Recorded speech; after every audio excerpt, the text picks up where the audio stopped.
Well, hi everyone. I'm John Rethlin with a retro review of WCW Thunder from August 2nd, 2000. The three-way lance. That's the phrasing right there. I really gotta learn phrasing, except I don't give a shit about phrasing. This show should have actually been pretty good because it was based around could Lance Storm retain all three of his recently won championships, or would he lose one, or would he lose all? Unfortunately, that was about the best hook for it. They also had an 8-man elimination match in the main event that got 9 minutes with entrances. Typical Russo-rific show. Speaking of which, quick note, they actually cut out the Vince Russo interview where I assume he mentioned Bash at the Beach and stuff with Hogan and everything, and I believe because of the lawsuit that Hulk Hogan and WCW were involved in, because Vince Russo went into business for himself because he's a piece of shit and hated wrestling and hated every goddamn thing about it, and that's why he decided to ruin wrestling because he didn't like wrestling and never liked wrestling, and wrestling never liked him. Can't imagine why anybody would have liked him. Can't imagine his own wife or his children liking him, especially since those aren't his kids. I'm pretty damn certain that his wife had to sleep with somebody who's a real man. Don't know why I'm taking so many shots at the family, but I'm going to roll with it. So, Lance Storm with a typical promo, delivered it well, anti-American, pro-Canadian. The Cruiserweight Championship is now the Canadian 100 kg and under championship, kilograms, because metric system. Which apparently works well, but we are stubborn and we want to make something really stupid here in this country. You can tell because of the fucking leadership, the bullshit leadership going on right now. So, here's Ernest Miller. Hey, Lance, defend all those championships. Cruiserweight, you defend against Hoovy. Hardcore, against Norman Smiley. And the U.S., you defend against me.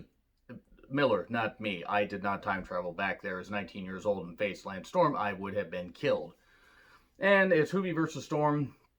Cruiserweight match, and scientific rules. He breaks out the Canadian rule book and says, oh, hey, everybody's got to be barred from ringside, and it's scientific rules and stuff like that because, oh, no, we can't have anybody. It's good that they didn't have Disco or Tigress there because we really didn't need either of them really on any WCW or any wrestling program for that matter. But the match was fine. Hoovy kept going for a lot of high-risk maneuvers, but eventually would get trapped in the Canadian Maple Leaf for the win. The single leg Boston Crab. Commentary kills time, runs down the card. More MIA with humorous yelling. And then we get MI Smooth and Skip Over, who wants a new name.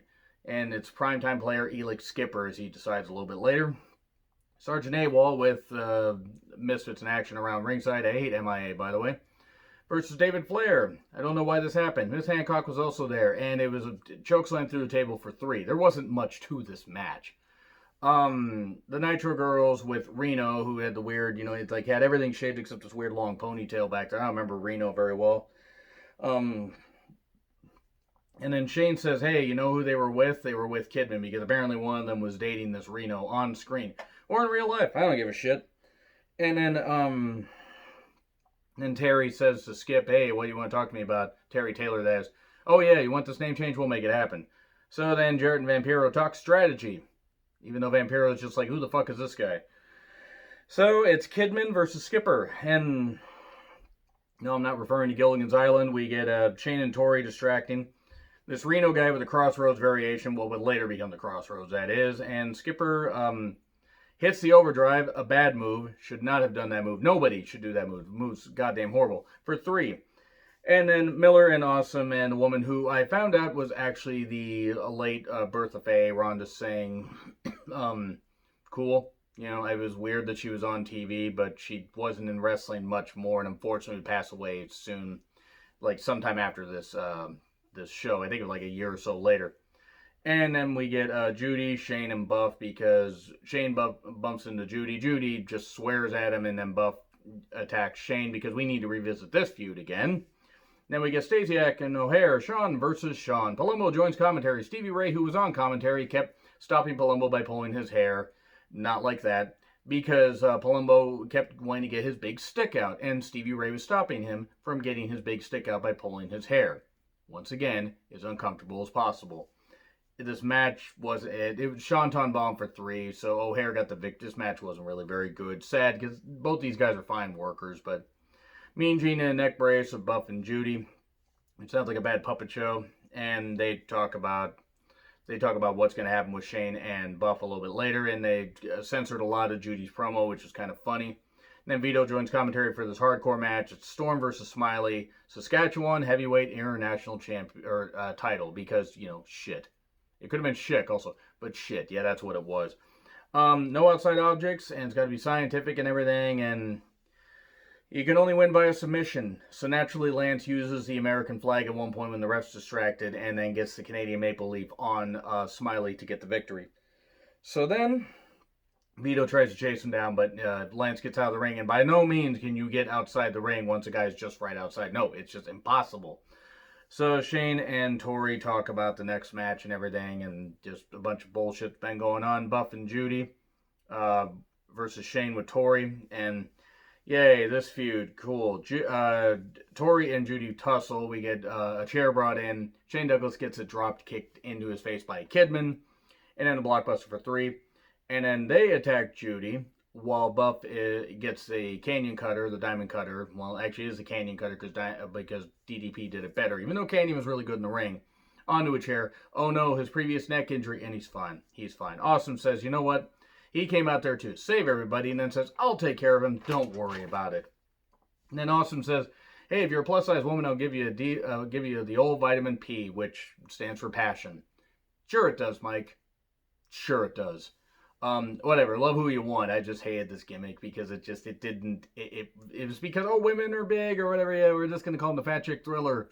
Why'd they do this? It didn't do anything for anybody.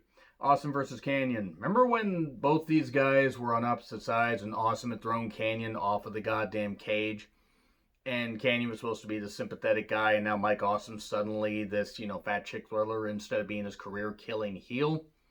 Man, that was only a couple months ago, by the way. That was about 3 months, well, no, about 2.5 months after or before this event. It's just ridiculous. So they,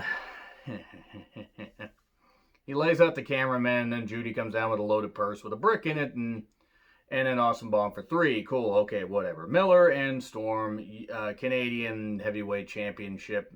Muda interferes a few minutes in, dragon screw to Miller, taking out his leg, and Maple Leaf for 3. There you go. That's your lot. And then they do a video package for the Major Guns versus Miss Hancock, ROTC boot camp match, where it's a mud match, and you got to strip off the clothes and everything, because objectifying women always goes well in wrestling. It doesn't matter if the women are beautiful. Even in 2000, I'm watching this, I'm like, the mud wrestling, I don't get the mud appeal. I don't get it. I'm sorry. If you guys do, cool. I don't fucking get it. Then we get Booker and Sting and Chronic versus the Dark Carnival, Vampiro, the Great Muta, and the Demon. And Jeff Jarrett was also there. 8-man elimination match. The intro started with 9 minutes left. 9-10 minutes left, something like that. This match went for about 5.5. 5.5, maybe 6. High time to Muta soon after. He's gone. And then the referee stops Jeff Jarrett from being put through the announcer's table, so naturally they put the ref through there, so they get DQ'd by another referee. Then Jeff Jarrett leaves soon afterwards. Book into the Demon, and Scorpion Death Drop to Vampiro, and Sting and Booker top the Gothmen at the same time. 1, 2, 3. There you go. That's the end of that. We are so close to New Blood Rising. So yeah, you're going to get a lot of these retro reviews, folks, because I'm in too deep, and I'm trying to keep all the blood in my head instead of going under, because this is a sum 41 of all my parts, and boy, I am stretching these jokes out like crazy. But honestly, this episode, it just proves that Thunder just was so pointless. It was so pointless by this point. It just didn't do anything for anybody. But New Blood Rising, Judy Bagwell on the forklift. Hooray! So, let me know what you guys think in the comments. Like, share, subscribe, Twitter handle in the description. I'm John Retlin. I'll see you soon.